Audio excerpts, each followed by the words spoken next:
law requires that animal intended for human consumption be slain in a certain manner.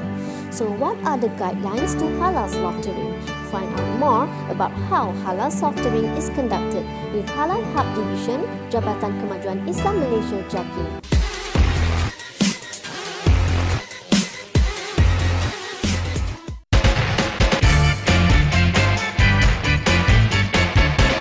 Assalamualaikum, I am now with Ustaz Muhammad Khalis from Halal Hub, Jabatan Kemajuan Islam Malaysia or JAKIM, and we are going to discuss about halal slaughtering. Assalamualaikum Ustaz. Waalaikumsalam. Apa khabar Ustaz? Baik, alhamdulillah. Okay, tajuk kita hari ini ialah mengenai penyembelihan halal ataupun halal slaughtering. So sebelum tu Ustaz, mungkin Ustaz nak memperkenalkan dirilah pada viewers kita, pelajar-pelajar di Politeknik Malaysia. Ya, Assalamualaikum warahmatullahi wabarakatuh. Pelajar-pelajar, guru-guru, pensyarah-pensyarah. Saya Muhammad Khalis bin Ma'ruf dari Cawangan Pemantauan dan Penguasaan Hub Halal, Jabatan Kemajuan Islam Malaysia. Sebenarnya Ustaz, apakah definisi penyembelihan halal dan macam mana cara-cara ianya dilakukan? Ya, baik, sebelum tu saya nak bawa kita kepada satu perintah Allah Subhanahu Wa Taala, auzubillahi minasyaitonirrajim. Wahai manusia, makanlah apa yang ada di muka bumi ini yang halal lagi baik. Dan janganlah kamu ikuti jejak langkah syaitan. Sesungguhnya syaitan itu musuh yang nyata bagi kamu. Maka bagi haiwan yang halal dimakan, Allah Ta'ala perintahkan kita supaya melakukan penyembelihan terlebih dahulu. Ini bagi memastikan haiwan yang hendak dimakan itu telah menjadi halalan thayyibah. Sebab dengan penyembelihan ini akan berlaku satu penyucian, iaitu mengeluarkan darah, mengeluarkan penyakit, mengeluarkan virus-virus atau bakteria-bakteria yang terdapat di dalam haiwan tersebut. Penyembelihan halal bermakna menghilangkan nyawa binatang yang halal dengan cara memutuskan urat halqum, saluran udara dan urat marik, saluran makanan dan minuman dengan menggunakan alatan tertentu yang tajam. Niat kerana Allah Subhanahu Wa Taala. Itu adalah definisi penyembelihan halal. Jadi bagaimanakah cara penyembelihan halal ini dilakukan? Ada step-step yang perlu kita ikuti. Ya, bagi memastikan perjalanan penyembelihan halal ini, kita perlu pastikan setiap rukun penyembelihan itu sempurna. Kita ada, maknanya rukun penyembelihan itu ada 4. Yang pertama penyembelih, binatang yang hendak disembelih, alat yang digunakan untuk menyembelih dan proses penyembelihan itu sendiri. Yang mana syarat penyembelih itu mestilah seorang Muslim dan ada niat menyembelih. Yang kedua, alat sembelihan. Alat sembelihan boleh gunakan apa-apa alat yang tajam kecuali yang dibuat daripada tulang dan gigi. Maksudnya tulang dan gigi, termasuklah jenis-jenis kuku dan sebagainya. Seterusnya, binatang yang hendak disembelih, kita kena pastikan binatang tersebut hidup dan hidup pada batas minima yang disebut sebagai hayat mustaqirrah. Maknanya haiwan yang aksiden, yang terpukul masih hidup pada hayat mustaqirrah. Hayat mustaqirrah ni maknanya hayat yang agak stabil. Apabila kita tengok haiwan tersebut, boleh jadi pada pengalaman dan ilmu yang kita ada, haiwan tersebut mampu hidup sampai ke petang contohnya. Dan apabila kita sembelih, maka haiwan tadi memancut darah dan mempunyai pergerakan yang kuat. Itu batas minima yang disebut sebagai hayat mustaqirrah.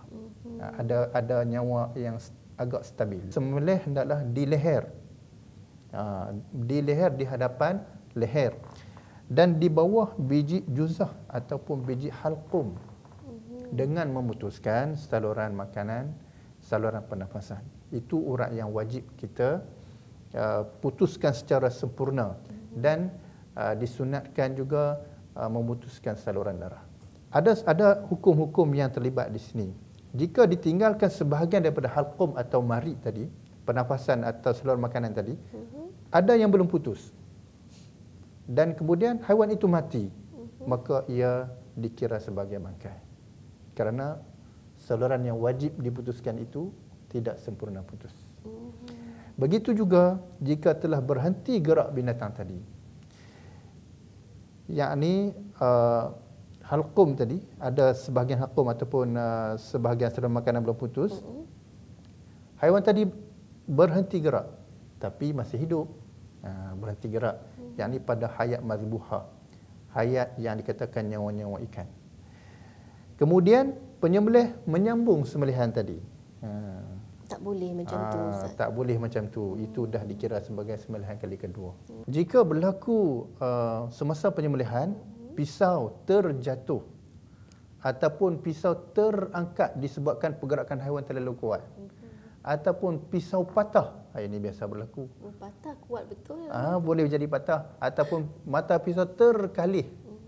Maka jika pisau yang patah diganti dengan segera dengan pisau yang baru, pisau yang jatuh tadi diambil dengan segera, yang terangkat tadi diletak dengan segera, lalu menyambung penyembelihan tadi, maka penyembelihan tersebut masih dikira sebagai satu kali. Sebelum menyembelih, kita pastikan haiwan tadi dalam keadaan selesa. Menyembelih dengan cara yang paling mudah dan paling cepat mematikan. Bagaimana? Maknanya, kita beri haiwan tu keselesaan, kita baringkan rusuk kiri. Bagi haiwan seperti lembu dan kambing, baringkan di rusuk kiri dengan diikat 3 kaki dan dibiarkan 1 kaki. Sebenarnya menurut pengalaman, haiwan yang diikat 3 kaki dan dilepaskan 1 kaki akan meronta dan menyebabkan aliran darah keluar dengan sempurna. Itu pengalaman setelah 10 tahun terlibat dalam penyembelihan haiwan berkaki 4 ini. Dan kemudian satu lagi saya nak peringatkan kepada pelajar-pelajar supaya tidak menarik atau merentak ekor. Kerana kalau menarik, merentak ataupun mengepak yang pernah kita saksikan dalam penyembelihan haiwan lembu, kambing ini, menyebabkan haiwan akan menjadi stres. Otak dia menjadi satu renjatan dan mengeluarkan hormon, dan hormon-hormon tersebut tidak baik untuk penghasilan daging yang sedap, yang enak ataupun yang sihat. Jadi dalam keadaan haiwan yang dilakukan dengan selesa, dibaringkan di rusuk kiri, akan menyebabkan jantung haiwan tadi dalam keadaan bersedia. Dia tidak stres dalam keadaan bersedia untuk menarik darah dan mengepam keluar dengan sempurna. Jadi keadaan kita memperlakukan haiwan dengan selesa ini akan menghasilkan daging yang disebut healthy meat, daging yang sihat. Dan semasa kita mengendalikan haiwan tersebut, gunakan pisau yang paling tajam supaya haiwan tadi tidak sempat pun merasa sakit. Dan kita memperdengarkan bacaan bismillah. Dalam fiqh kita membaca bismillah adalah sunat. Dan gerakan mata pisau itu hendaklah mantap. Dan kaedah ini membolehkan darah keluar sebanyak mungkin.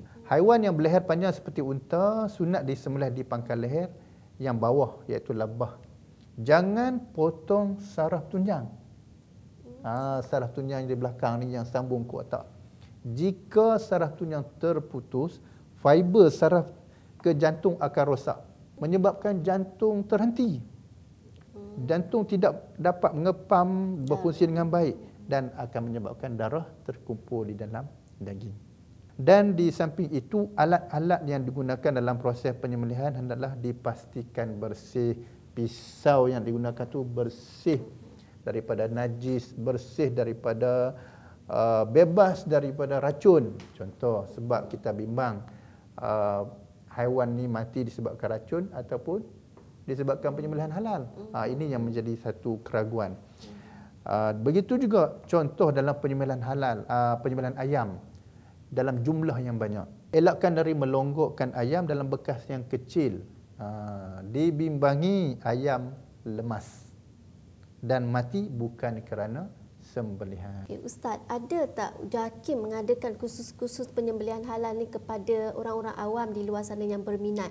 Dan kita nak tahulah berapa lama kursus tu, adakah bayaran-bayaran tertentu atau apa lagi prosedur yang perlu dilakukan?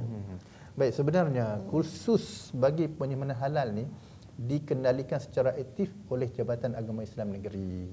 Jadi kursus yang dikendalikan oleh negeri ini akan mengambil masa lebih kurang 2 hingga 3 hari bergantung kepada peserta. Dan dalam kursus tersebut mengandungi slot-slot kesedaran, kefahaman halal, pengendalian sembelihan halal dan juga berkaitan dengan keselamatan daging yang mana ceramah ataupun penerangan tersebut akan disampaikan oleh Jabatan Perkhidmatan Veteriner. Kemudian akan disusuli dengan temu duga. Temu duga bagi mengetahui tahap kefahaman dan menilai tahap kemahiran penyembelih. Dan mereka ni akan ditemu duga secara amali dan juga teorinya. Jadi apakah harapan Ustaz untuk industri halal di Malaysia ini? Kita mengharapkan bahawasanya industri halal ini berkembang dengan lebih jauh. Dan kita mengharapkan Malaysia ini menjadi satu hub halal dunia yang menjadi rujukan kepada pembangunan halal, pembangunan industri halal dan juga pembangunan standard halal. Yang mana standard-standard kita setakat ini menjadi rujukan dunia, yang mana negara-negara lain merujuk Malaysia bagi membangunkan industri di negara mereka. Ya, terima kasih Ustaz atas perkongsian dan banyak betul informasi dan pengetahuan yang kami dapat, dan saya berharap informasi ini juga dapat membantu memberi kesedaran kepada kita semua, terutamanya pelajar-pelajar yang mengambil kursus di bahagian ini supaya lebih bertanggungjawab dan amanah. Okey, jadi terima kasih Ustaz sekali lagi daripada kami di Center for E-Learning and Teaching Politeknik Malaysia. Dan terima kasih juga bagi pihak Bahagian Hak Halal kerana sudi menemuramah saya untuk menjelaskan peranan hak halal Jabatan Kebudayaan Malaysia di dalam persediaan halal Malaysia. So guys, I hope you have gained more knowledge and information about today's topic. So thank you again for watching the Industrial Guidance video by Center for E-Learning and Teaching Polytechnic Malaysia. Assalamualaikum.